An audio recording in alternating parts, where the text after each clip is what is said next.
you were brought up in a religious family, you probably had rules that made no sense to you at all. Conservative religious roots taught me that I missed the religious mark when I cuss, smoke, spit, drink, chew, dance, or gamble. So-called sins are easy to declare, and even easier to list. Missing the religious mark is the expected results. Identifying what is and is not a sin is perhaps religion's greatest tool. Jesus taught the people of the way. He taught them the way to be, not the way to do.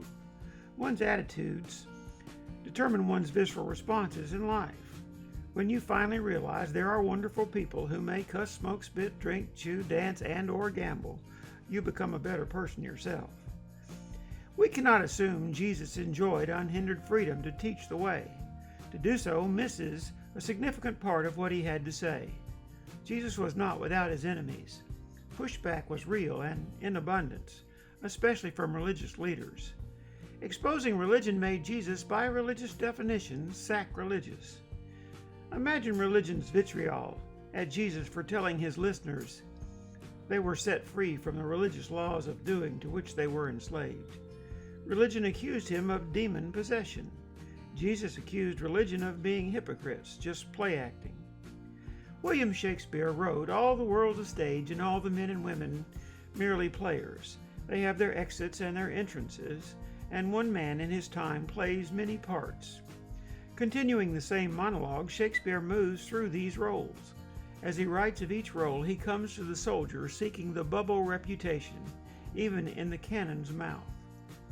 As a religious leader, I sought to play the part I needed to play to gain a laudable religious reputation, albeit fleeting, even as I gazed headlong at my fragile bubble about to burst. Shakespeare's thoughts weigh heavily on me. Family, faith, and career have each been Shakespeare's metaphorical stage. Being a friend of religion has been my role. Can I simultaneously court religion and have this way about me? Can I at the same time encourage my parishioners to practice religion and be people of the way? Reflection upon Jesus' direct thoughts concerning religion made me consider more seriously what I was doing. It brought me to early retirement.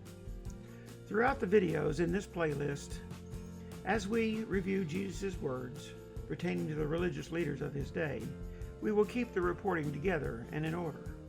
So what does the ancient writer propose concerning Jesus' attitude toward religion?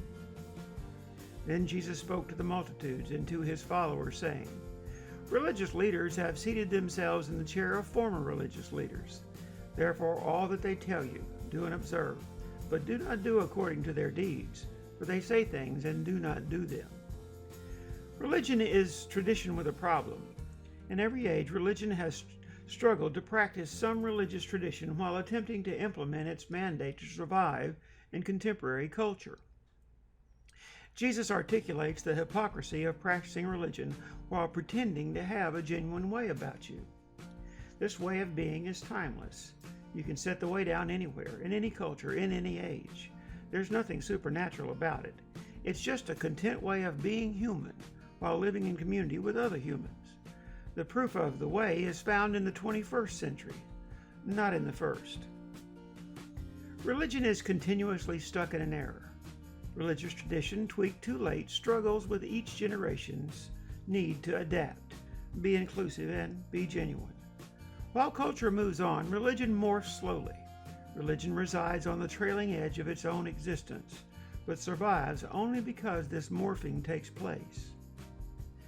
Jesus is reported to have said, "And they," religion, "tie up heavy loads and lay them on others' shoulders, but they themselves are unwilling to move them with so much as a finger.